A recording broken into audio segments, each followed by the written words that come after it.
చూస్తున్నది అనేక ఛానళ్లను మీకు అందిస్తున్న సిటీ కేబుల్ వారి సిటీ ఛానల్.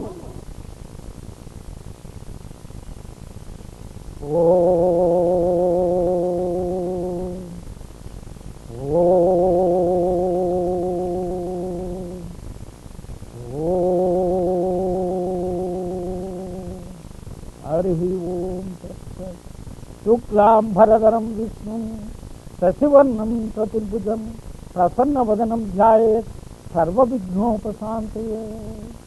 శాంతాకారం భుజగశయనం పద్మనాభం సురేశం విశ్వాకారం గగనసదృశం మేఘవర్ణం శుభాంగం లక్ష్మీకాంతం కమలనయనం యోగి హృద్యానగమ్యం వందే విష్ణుం భవభయహరం సర్వలోకైకనాథం. ఓం శ్రీ దుర్గే స్మృతా హరసిద్ధీతి మశేషజంతో స్వస్థై స్మృతా మతిమతీవ శుభాం దదాసి. హరి ఓం తత్సత్. మనము పోయిన వారము 364వ నామం 65వ నామం దగ్గర తీసుకుంటున్నాము. ఆ విష్ణుమూర్తిని మార్గ అని పిలుస్తున్నాము. మార్గ అంటే మార్గం అని తెలుసుకున్నాము, గమ్యం అని తెలుసుకున్నాము. మోక్షము ఆయనే, మార్గము ఆయనే, ఆ మార్గానికి చూపే వాడు ఆయనే. ఆ మార్గానికి దారి ఎవరైతే చూపుతారో వారే మార్గదర్శకులు, వారే విష్ణు తత్వం గలవారు. ఆ పరమాత్మ మార్గదర్శకుడుగా మనకు గురు రూపంలో సాక్షాత్కరించును. గురువుగా ఆ పరమాత్ముడే మనకు మార్గాన్ని చూపి మోక్షానికి తీసుకుపోను. గురువు యొక్క బాధ్యత ఎంత ఉంటుందంటే శిష్యుని అజ్ఞానములో నుంచి జ్ఞాన మార్గమున వరకు తిప్పువాడు. ఏ విధంగా అంటే గురువు శిష్యుడు వారు ప్రయాణం చేస్తూ అసలు సన్యాసి ధర్మం తీసుకున్న వారు 4 రోజులు ఒక చోట నిద్రించకూడదని నియమము. సో ఆ గురువు శిష్యునితో ప్రతి చోట 3 రోజులు 2 రోజులు ఆ విధంగా నిద్ర చేస్తూ ఒక ఊరి తర్వాత ఒక ఊరికి పోతూ ఉంటే అక్కడ ఒక ఊళ్ళో ఆయన బస చేసి, ఆ ఊరి పేరు అడవిపురం. ఆ అడవిపురంలో ఆ గురువు పొద్దున్నే శిష్యుని పిలిచి, నాయన భిక్షకు వెళ్ళిరా, మరి మనం భోజనాలి కదా అంటే ఆ కాలంలో ఆ గురువు చెబితే శిష్యుడు ఊళ్ళోకి వెళ్ళి అక్కడ ఆహారం దొరికి ఆహారము, ఆహార పదార్థాలు దొరికి ఆహార పదార్థాలు తెచ్చి ఆ శిష్యుడు వంట చేసి ఆ గురు శిష్యులు తినే అలవాటు ఉంది. ఆ విధంగా గురువు చెప్పేసరికి ఆ శిష్యుడు ఊళ్ళోకి వెళ్ళి ఒక ఇంట్లోకి వెళ్తాడు. అంటే అక్కడ ఇల్లు షాపు ఆ కాలంలో ఒకే చోట ఉండేవి. ఇప్పటికీ కొన్ని ఊళ్ళలో ఇల్లు షాపు ఒకే చోట ఉంటాయి. లోనికి వెళ్తే ఇల్లు, బయట షాపు అలా ఉంటాయి ఊళ్ళలో. ఆ శిష్యుడు ఒక చోటుకి వెళ్ళేసరికి అక్కడ ఒక అతను వచ్చి, ఏం బాబు ఎక్కడి నుంచి వచ్చావు, నీ పేరేంటి, నీ ఊరేంటి అంతా అడుగుతూ ఉంటాడు, చెబుతూ ఉంటాడు. ఈ శిష్యుడు చెబుతూ ఉంటాడు. 1-2 నిమిషాలు కాగానే లో నుంచి ఒకతను వచ్చి అక్కడి యజమానికి చెప్తాడు, స్వామి ఇక్కడే మన దగ్గర 20 ఏళ్ల క్రితము ₹1,00,000 తీసుకున్నట్టు కాగితం ఉంది స్వామి. అయ్యో ఇప్పుడు ఈయన చెప్పిన పేరే ఊరే ఇవన్నీ ఉన్నాయి మన దగ్గర అని ఆ నోటు చూపిస్తాడు. ప్రామిసర్ నోట్ లాగా వాడు తయారు చేస్తాడు లోన. ఇంకొక అతడు శిష్యుడు చెప్పిన తన పేరు, ఊరి పేరు అవన్నీ చెబితే ఇంకొక అతను ఆ లోన కూర్చొని ఒక పత్రం రాసి ఆ పత్రం తెచ్చి ఆ షావుకారు ముందు పెట్టి, స్వామి ఇతనే మనకి డబ్బు ఇవ్వాలంటే ఆ శిష్యుని అడుగుతారు, నేను నాన్న నువ్వు ₹1,00,000 20 సంవత్సరాల కింద తీసుకున్నావంట, మరి డబ్బు ఏది అని. నేను ఎక్కడ తీసుకున్నానండి, నాకేం తెలియదండి, నేను రావడమే కొత్త అంటే, అలా కాదు రాజు దగ్గరికి పోదాంపా, ఫిర్యాదు చేస్తాంపా అని 2 సేవకులను ఇచ్చి ఆ షావుకారు ఆ శిష్యుని తీసుకొని పోమంటారు. ఆ వెళుతూ ఉండగా ఒక స్త్రీ వస్తుంది. అబ్బాయి ఎన్నాళ్ళకు కనబడ్డావా నువ్వు 20 సంవత్సరాలైంది నువ్వు పారిపోయి నన్ను విడిచిపెట్టి ఎన్ని సంవత్సరాలు ఎక్కడెక్కడ తిరిగినావో అని ఆయన చేయి పట్టుకుంటుంది. ఆ శిష్యుని చేయి. ఎవరమ్మా నీవంటే ఇప్పుడే అంటున్నావా ఎవరమ్మా అని, నేను నీ భార్యను కదా మర్చిపోయినావా అని ఆ స్త్రీ అంటుంది. ఆ శిష్యుడు బిత్తరపోతాడు. ఇదేంటి, వాడేమో రూపాయలు ఇవ్వాలంటాడు, ఈమెమో నన్ను భర్త అంటుంది, ఇదేంటి అనగానే ఓ చిన్న కుర్రవాడు వస్తాడు. చిన్నవాడు కాదు, పెద్దవాడు 20 ఏళ్ళ వాడు వస్తాడు. వచ్చి నాన్న నువ్వు ఎక్కడ ఇన్ని రోజులు నాకు కనబడలేదు, అమ్మ చెబుతుంటే నీవు నాన్నవని తెలుస్తుంది, నీవేనా నా నాన్నవు, నేను మరి నాకు పెళ్లికి ఆ ఏర్పాటు ఎప్పుడు చేస్తావు అది ఇదని ఆ కుర్రాడు అంటుంటాడు. వీడు ఈ శిష్యుడు ఏమాత్రము అర్థం చేసుకోలేక దుఃఖముఖంతో ఏడుపుతో వెళ్తూ ఉంటే అప్పుడు వారంటారు, నువ్వు ఎక్కడి నుంచి వచ్చావు, అసలు ఏంటంటే మా గురువు నన్ను పంపించాడు భిక్ష తీసుకోమని నేను ఊళ్ళోకి వచ్చానంటే, గురువు దగ్గరికి పోదాం పదా అని అందరూ కలిసి గురువు దగ్గరికి వెళ్తారు. అక్కడ గురువు అడుగుతాడు, ఏంటంటే ఏమి లేదు స్వామి, ఇతను మాకు ₹1,00,000 బాకీ పత్రం ఉంది అని ఒకటి చెప్తాడు. ఆ స్త్రీ ఏం చెప్తుందంటే, నేను ఇతని భార్యనండి, నన్ను వదిలిపెట్టిపోయినాడు వీడు. ఆ అబ్బాయి చెప్తాడు, నేను ఇతని కుమారునండి, మా అమ్మ చెప్తుంది అంటే ఆ గురువు అంటాడు, మంచిది కూర్చోండి అని ఆ ₹1,00,000 ఎవరికైతే ఇవ్వాలన్నారో వాడిని పిలిచి, ఇదిగో ఇప్పుడు ఇతన సన్యాసిలో చేరినాడు, నాకు శిష్యుడు, మేము ఊరు తిరుగుతున్నాము కాబట్టి ఇతను మీకు డబ్బు ఇవ్వలేడు, ఇంకా ఇప్పుడు మీకు డబ్బు ఇవ్వకపోతే మీరు బాధపడతారు, మీ రుణం ఎలా తీర్చుకోవాలంటే నేను చెప్తాను సలహా, అతని భార్య అంట అతని కొడుకంట మీరు ఆ భార్యను తీసుకోండి, ఆమెతో ఊడిగలు చేయించుకోండి, సేవ చేయించుకోండి పోండి, ఆ పిల్లవాడితో కూడా కష్టం చేయించుకోండి, ఏమైనా చేయించుకోండి అని ఆమెను ఆ అబ్బాయిని ఇద్దరిని ఆ సావుకారు చెప్తాడు, మీరు తీసుకొని వెళ్ళండి, మీరు వీరితో సేవ చేయించుకోండి, ఈయన మాత్రము ఆయన నాతో వచ్చేస్తాడని. ఈ విధంగా ఈశనత్రయం అంటే మనం చెప్తున్నాం ఇంతకుముందు, దారేసన, పుత్రేసన, ధనేసన, ప్రతి వాడు కూడా ప్రతి మానవుడు కూడా 3 రకముల బాధలు పడుతున్నా. దారేసన అంటే భార్యతో, భార్య అంటే మరి స్త్రీలేనానండి బాధ పెట్టేది, పురుషులు బాధ పెట్టాలంటే ఇక్కడ దారేసన అంటే పురుషులుగా భావించి దారేసన అని చెప్పబడింది.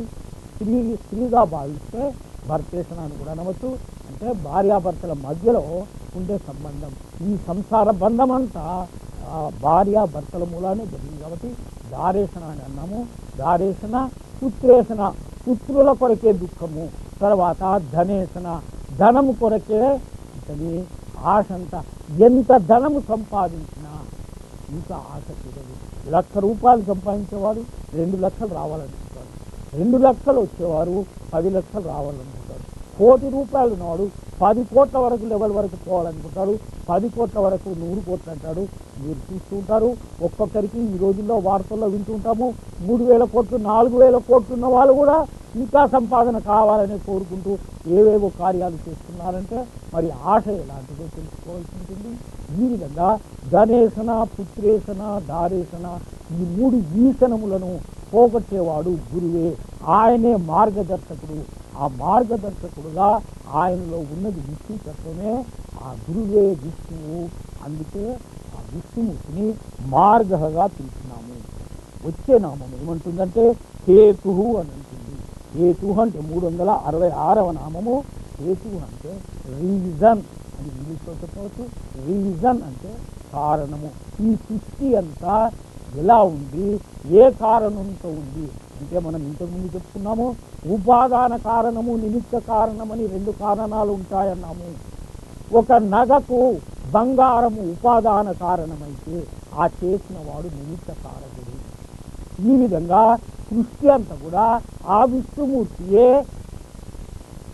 నగకు బంగారం అంతా ఎలా అయిందో ప్రాపంచిక వస్తువులకు, విశ్వానంతటికి, ప్రపంచం అంతటికి కూడా ఉపాదాన కారణంగా రా మెటీరియల్గా కూడా విష్ణువే, చేసిన వాడు విష్ణువే.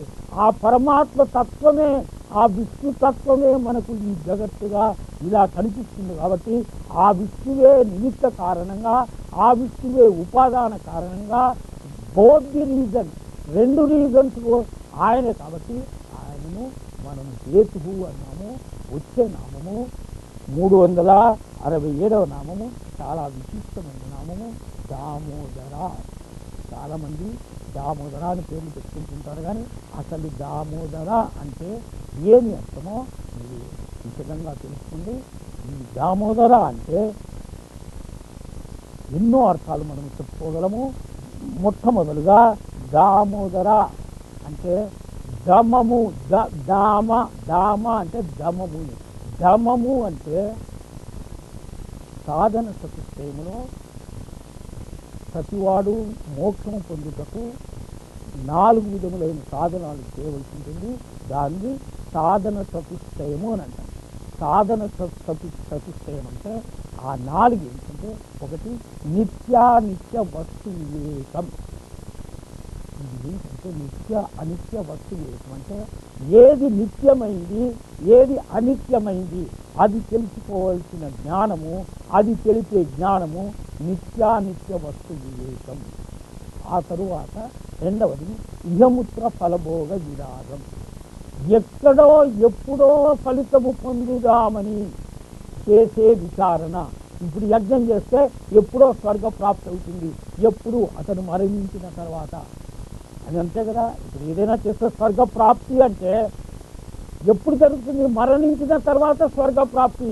అప్పుడు అతను అనుభవించేది లేదా తెలియదు. ఇప్పుడు మాత్రము ఈ కార్యము మాత్రము చేయవలసి ఉంటుంది.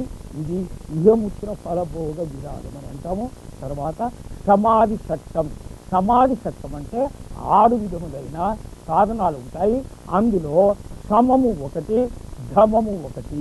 సమము అనగా ప్రపంచం మీద, ప్రతి వస్తువు మీద ద్వేషభావముతో చూడడమే సమము. ద్వేషభావము అంటే పగాని కాదండి. ఇక్కడ దాన్ని ఏ విధంగా చూడాలంటే అసహ్యకరంగా, అనిత్యంగా చూసే విధానాన్ని మనము సమం అంటాము.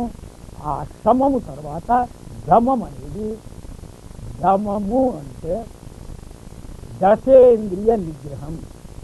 దశేంద్రియ నిగ్రహం అంటే జ్ఞానేంద్రియాలు, కర్మేంద్రియాలను నిగ్రహించుకోవడము. 10 ఇంద్రియాలను నిగ్రహించుకోవాల్సిన పని లేదు. జ్ఞానేంద్రియాలను నిగ్రహిస్తే కర్మేంద్రియాలు ఆటోమేటిక్గా నిగ్రహింపబడతాయి. కావున మనము జ్ఞానేంద్రియాలను నిగ్రహిస్తే కర్మేంద్రియాలు కూడా ఆ లిమిట్తో అవి కూడా నిగ్రహింపబడతాయి. కానీ దానికి కూడా కొంచెం సాధన కావాల్సి ఉంటుంది. ఈ విధంగా దశేంద్రియ నిగ్రహము దమము అంటాము. కాబట్టి ఆ దామోదరగా పిలువబడ్డాడు. దశేంద్రియ నిగ్రహము చేసిన పరమాత్మునిగా, దమమును సాధించిన వాడుగా ఆ పరమాత్మ, ఆ విష్ణుమూర్తిని దామోదర అంటున్నాము. మనమందరము దమము చేయలే. అంటే జ్ఞానులుగా అయితే దశేంద్ర నిగ్రహం చేసి ఉంటారు, కానీ మనమంతా ఇంకా సాధకులమే. కాబట్టి సాధకులుగా మనము ఎప్పుడు ఆ దశ ఇంద్రియములను నిగ్రహిస్తామో అప్పుడు మనమంతా దామోదరులమే. రెండవది దమమునకు అర్థం ఏంటంటే, దామము అంటే తాడు. ఆ తాడు కృష్ణునికి యశోద కట్టి మద్ది చెట్లకు కడుతుంది. కాబట్టి ఆ తాడుకే కట్టబడిన వాడు కాబట్టి దామోదరుడు అయినాడు ఆ విష్ణుమూర్తి శ్రీకృష్ణుడిగా. అందుకు ఆయనను దామోదర అన్నాము. దామము అంటే ఇంకొక అర్థం కూడా ఉంది. దామము అంటే పుష్పము. పుష్పము కూడా ఎలాంటి పుష్పం అంటే వాడని పుష్పము. అంటే పుష్పాల్లో కూడా వాడనివి కూడా ఉంటాయి స్వామీజీ. అంటే వాడనివి కూడా అప్పుడు ఉంది, ఇప్పుడు కాదు. అప్పుడు పుష్పాలలో వాడని పుష్పాలు ఉండేవి, వాటిని వైజయంతి పుష్పములు అంటారు. అందుకే అలాంటి వాడని పుష్పములతో పూర్తబడిన మాలను వైజయంతి మాల అంటారు. మీరందరూ ఇప్పుడు వైజయంతి మాల అంటే ఆ పుష్పహారం అనుకుంటారు, ఇంకేమనుకుంటారో తెలియదు. కానీ వైజయంతి మాల అంటే వాడని పుష్పముల హారము. కాబట్టి ఆ విష్ణువు వైజయంతి మాలను ధరించినాడు. కాబట్టి తన ఉదరముపై ఆ వైజయంతి మాలను వాడని పుష్పహారమును ధరించినాడు కాబట్టి దామోదరుడుగా పిలువబడినాడు. దమము అంటే సుఖము అని కూడా అర్థం. సుఖమును ఇచ్చువాడు ఆ పరమాత్ముడు. ఎందరినో దుష్టులను శిక్షించి భక్తులకు సుఖం ఇచ్చినట్టు మనము ఎందరో భక్తుల జీవితంలో మనము తెలుసుకుంటూ ఉంటాము. కాబట్టి ఆ విధంగా సుఖమును ఇచ్చినవాడు. ఇప్పుడు కాళీయ మర్దనం ఏంటి, గోవర్ధనగిరి పర్వతం ఏంటి, ఇవన్నీ ఆయన కృత్యాలంటే ఆ కృష్ణుడు చేసిన అంటే శిష్టుల భక్తుల సుఖము కొరకు ఆయన ప్రయత్నించి జయం పొంది మనకు సుఖమును ప్రసాదించినాడు. కాబట్టి దామోదరుడైనాడు. దామోదర అంటే ఆ విధంగా ఆయన సుఖమును ఇచ్చిన వాడుగా మనము తెలుసుకునగలను. భారతం ఏం చెప్తుందంటే దామోదరో విభు అని. దమము చేతనే ఆ పరమాత్ముడు ఆ విష్ణుమూర్తి సాధించబడును అని భారతం చెప్తుంది. విభు ఆ పరమాత్ముడిని మనము దమము చేతనే సాధింపగలుగుతాము. కాబట్టి ఆయన దామోదరుడైనాడు. దమనము అంటే ఇంకొక అర్థం ఏంటంటే అనచుట. అనచుట ఎక్కడ ఎవరిని అంటే దుష్టులందరినీ రాక్షసులందరినీ అన్ని అవతారాలలో ఆయన ఆ దుష్టులను అసురులను అణచివేసి మనకు సుఖాన్ని ప్రసాదించినవాడు. కాబట్టి ఆ పరమాత్ముని మనము దామోదర అని పిలుస్తున్నాము. ఈ విధంగా మనకు దామోదరగా పిలువబడ్డ ఆ విష్ణుమూర్తి దామము అంటే ఇంకొక అర్థం కూడా ఉంది, లోకము అని. మరి దామోదరుడు అంటే లోకానికి కృష్ణుడికి లేక విష్ణుమూర్తికి ఏమి సంబంధం అంటే అన్ని లోకములను తన ఉదరములోనే ఉంచుకున్నవాడు విష్ణుమూర్తి. అన్ని లోకములు ఆ పరమాత్మ గర్భములోనే ఉన్నాయి. ఈ విషయాన్ని ఇంకా విశదంగా లలితా సహస్రనామం చెబుతుంది. విశ్వగర్భ అని అమ్మవారి పేరు. అమ్మవారి నామాల్లో విశ్వగర్భ అని కూడా అంటాం. విశ్వగర్భ అంటే విశ్వమంతా ఆమె గర్భములో ఉందని. అలాగే విశ్వమంతా లోకాలన్నీ ఆ విష్ణుమూర్తి గర్భములోనే ఉన్నాయి. కాబట్టి ఆయనే తన ఉదరములోనే అన్ని లోకాలను ఉంచుకున్నాడు. కాబట్టి దామోదరగా పిలువబడుతున్నాడు. ఈ విధంగా దామోదరునిగా ఇన్ని అర్థాలు మనం తెలుసుకునవలసి ఉంటుంది. ఆ తరువాత నామము 368వ నామము సహః. సహ అంటే సహించేవాడు. సహించేవాడంటే ఏంటండి? ఓర్పుతో ఉండేవాడు. ఎన్ని కష్టాలు వచ్చినా ఎన్ని బాధలలో ఉన్నా ఎప్పుడైనా ఓర్పుతో ఉండేవాడు సహా అని పిలువను. అందుకే సహదేవుడు అంటే ఓర్పుతో ఉన్న దేవుడు అని అర్థం. అన్నింటికన్నా ఓర్పు ఎవరికంటే భూదేవికి అని అంటూ ఉంటాం. భూమికి ఉన్నంత ఓర్పు అని అంటూ ఉంటాం. అందుకే అవధూత బోధలో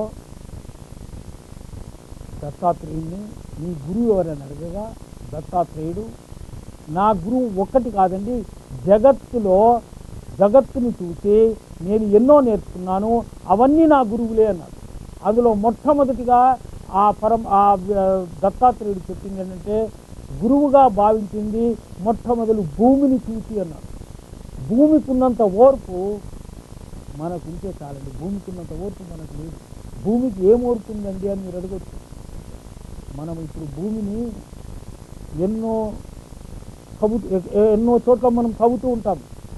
ఎందుకు తవ్వాల్సి ఉంటుందంటే ఈ రోజుల్లో మనము ఆ వాటర్ కొరకని 600 ఫీట్ల వరకు బోర్ వేస్తూ ఉంటాం. భూమిని మనము రంధ్రం చేస్తున్నామంటే ఆ భూమిని బాధ పెట్టినట్ట కాదా? ఒక్కసారి ఆలోచించుకోండి. ఆత్మ సర్వాత్మ అంతటా వ్యాపించిందని చెప్పుకున్న మనము ఆ భూమి ఎక్కడైతే మనం బోరు వేస్తున్నామో అక్కడ రంధ్రం చేస్తున్నామో ఆ భూమిని మనం కష్టపెడుతున్నట్ట కాదా? అలా మనం కష్టపెట్టినా ఎన్ని రంధ్రములు వేసినా ఎన్ని చెట్లు వేసినా ఏది చేసినా అలా ఆ భూమిని మనము పీడించినా మనకు మాత్రము ఆ భూదేవత సర్వసుఖములను ఇచ్చుతున్నది. ఈ విధంగా ఆ భూదేవత యొక్క ఓర్పు నాకు మొదటి గురువు అయింది అని దత్తాత్రేయుడు చెప్తారు. కానీ ఇక్కడ మాత్రము సహా అంటే ఈ విష్ణుమూర్తి ఎన్నో కష్టాలకు ఓర్చుకొని ఎన్నో విధాలుగా ఓర్పును వహించి మనకు మార్గదర్శకుడు అయినాడు. ఏ విధంగా అంటే చూడండి, రేపు పట్టాభిషేకము అనగా శ్రీరామునికి కైకేయి పిలిచి, నాయన రేపు నువ్వు వనవాసానికి వెళ్ళాలి, పట్టాభిషేకం కాదని అంటే ఎలా ఉంటుంది? అయినా ఎంత మాత్రము కూడా అతను విచారించక మంచిదమ్మా, ఈ రోజుల్లో లాంగ్వేజ్లో చెప్తే ఓకే అన్నట్టు మంచిది అని అతి సంతోషముతో ఆయన వనవాసానికి వెళ్ళినాడంటే మనము రాముని యొక్క ఓర్పు మనము తెలుసుకోగలము. ఆ విధంగా ఆ విష్ణుమూర్తి పూర్తిగా ఓర్పు వహించిన వాడు కాబట్టి సహహ అని పిలువబడ్డాడు. అంతేగాక శ్రీ రామావతారంలో కాకుండా కృష్ణావతారంలో కూడా ఆయన ఆ కృష్ణుడు ఎన్నో అవమానాలకు భరించి ఓర్పుతో ఉన్నాడు. శ్రీకృష్ణ రాయబారంలో ఆ దుష్ట చతుష్టయము ఆయనను బంధించిన ఆయన ఓర్పుతోనే ఉన్నాడు. కాబట్టి ఆ విష్ణుమూర్తి ఎన్నో చోట్ల ఎన్నో సందర్భాలలో ఆయన ఓర్పుతో ఉన్నాడు కాబట్టి ఆయనను మనము సహా అని అంటున్నాము. అంతేకాకుండా అసలు విష్ణుమూర్తి పవలించుతున్నది ఎక్కడ? పాము పైన భుజగ శయనం అని అంటున్నాము. శేషసాయి పైన పరుండున్నాడంటే ఎంతటి బాధతో ఎంతటి ఓర్పుతో ఆ శేషసాయి పైన ఆయన పవలించి ఉన్నాడంటే మనము గ్రహించవలసిన బాధ్యత ఉంది. కాబట్టి భుజగ శయనం అంటే అంత ఓర్పు కలిగి ఆ శేషసాయి పైన ఆ పవలించి ఉన్నాడు కాబట్టి ఆయనను సహగా పిలుస్తున్నాము. ఆ నామము సార్థకమే.